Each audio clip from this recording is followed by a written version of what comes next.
升级完的话会快一点吗？会好一点，会好一点吗？对，因为4G 终归还是有点慢。14年买的，我想升级完了给孩子学电脑用啊。Nice。我平时就装 Windows， 然后有双系统。上次那个装完以后，一开机内存占用就能达到个50-60，差不多。你要运行几个软件的话，就到80-90了。很正常，4GB 太小。对，它升级完的话，这个就是会好很多，是吧？对，因为你再怎么低，4G 到8G 嘛，总比你那个4G 好。对，我看那个小红书上有人升级到16G，估计我这个不行。它这个最大支持就8G。哦，电脑倒挺新的。10年的电脑。对，我帮你测试一下功能。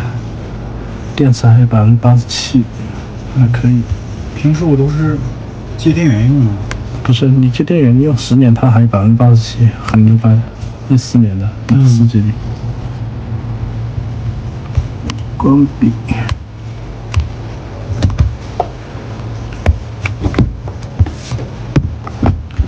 放内存1个小时内。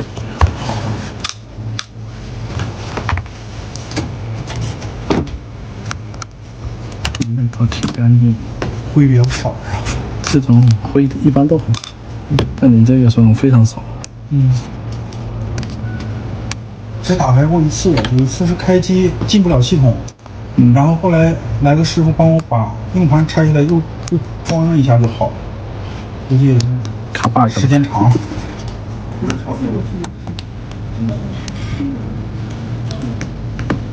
没有，这个东西就是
现在都是8张。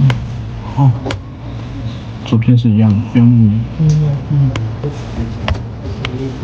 你再看一下。哎，行。好。